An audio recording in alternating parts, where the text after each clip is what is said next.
85% of people in the world struggle with low self-confidence at some point in their lives. And the part that will genuinely stop you in your tracks is this. Most of them never actually fix it because they are working on the wrong thing entirely. In the next 10 minutes, you are going to discover why traditional confidence advice keeps failing people, what the science actually says about where confidence comes from, and the one counterintuitive truth that most self-help gurus refuse to admit because it completely dismantles everything they have built their brand around. Stay with this until the end, because the shift in the final section changes everything. To understand how to build real, lasting confidence, you first have to understand where it comes from historically. For most of human history, confidence was not something people sat around trying to develop. It was something that happened automatically as a byproduct of competence. A hunter who successfully brought home food every day became confident in his ability to hunt. A blacksmith who forged thousands of pieces of iron became confident in his craft.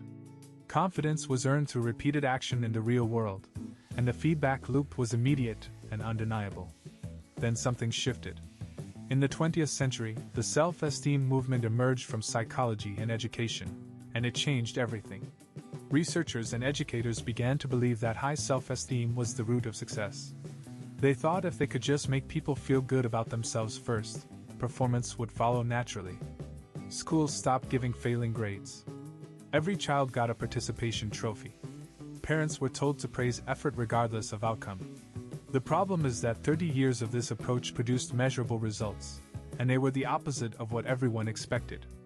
A 2003 study published in Psychological Review by Roy Baumeister analyzed over 200 studies on self-esteem. The conclusion was devastating. High self-esteem did not reliably lead to better grades, better relationships, or better career outcomes. In some cases, artificially boosted self-esteem actually produced more aggression and worse decision-making. The entire foundation of the confidence industry had been built on a flawed premise. But here is what nobody talks about. The researchers did not say confidence was irrelevant. They said the direction of causality had been completely reversed. Confidence does not produce success. Success, no matter how small, produces confidence.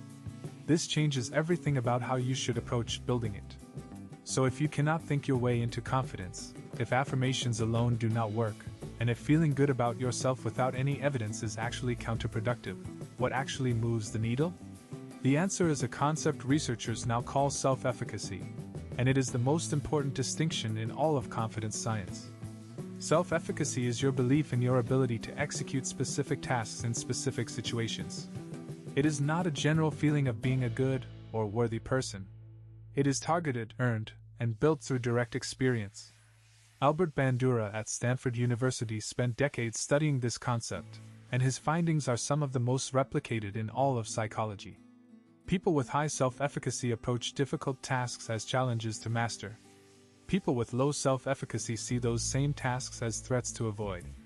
And the difference between those two groups is almost entirely explained by their history of small wins. Here is a concrete example. If you want to become more confident in public speaking, standing in front of a mirror and telling yourself you are a powerful communicator will do almost nothing. But delivering a 2-minute talk to 3 friends, surviving it, and doing it again next week, that creates a neurological evidence trail. Your brain now has proof. And proof is the only currency that buys real confidence.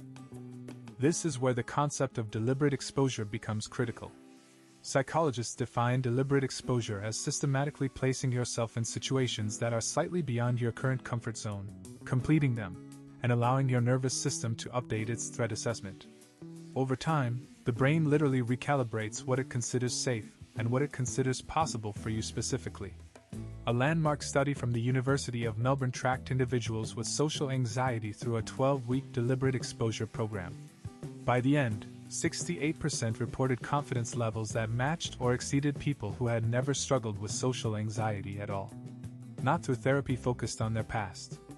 Not through positive thinking. Through structured, repeated action in the exact areas they feared most. Now let us go deeper, because understanding the mechanism is only half the equation. The other half is managing the internal narrative that either accelerates or destroys your progress. This is where most people get stuck even after they understand the action-first model. Psychologists call it the confidence gap, a term popularized by Dr. Russ Harris. The gap is the space between where you are and where you want to be, and the brain naturally fills that gap with doubt, comparison, and worst-case scenarios. The mistake is believing you need to close the gap before you act. The truth is you close the gap by acting while the doubt is still present. Think about every person you deeply admire for their confidence. What you are seeing is not the absence of self-doubt. Research consistently shows that high performers experience just as much self-doubt as low performers. What separates them is their relationship with that doubt. They feel it and move anyway. They have trained themselves to treat doubt as a signal that they are attempting something meaningful, not as a stop sign. But here is what nobody talks about regarding comparison and confidence. Social media has created an environment where your brain is constantly processing social comparison data at a scale that no human nervous system was ever designed to handle. Our ancestors compared themselves to maybe 150 people in their entire lifetime. You are now exposed to thousands of curated highlight reels every single day.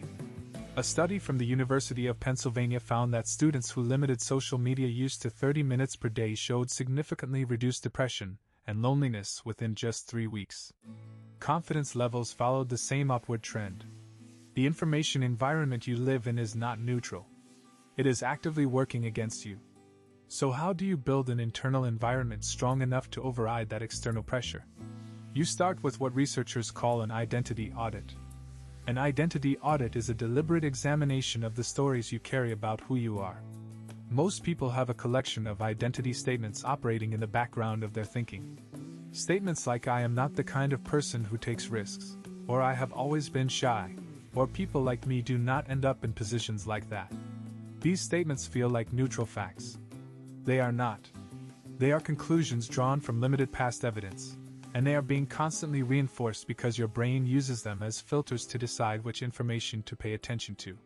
James Clear, in his work on habit formation and identity, argues that the most powerful form of change is identity-level change. Not "I want to be confident," but "I am someone who does difficult things." Not "I am trying to become a public speaker," but "I am someone who speaks up even when it is uncomfortable."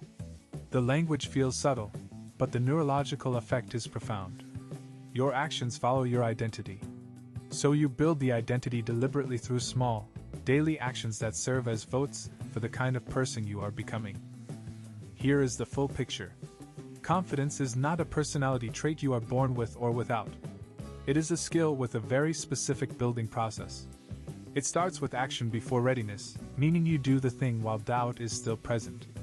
It is reinforced by deliberate exposure to increasingly challenging situations. It is protected by limiting the comparison environments that poison your baseline. And it is cemented by consciously building an identity that matches the person you are working to become. The people who seem effortlessly confident did not start that way.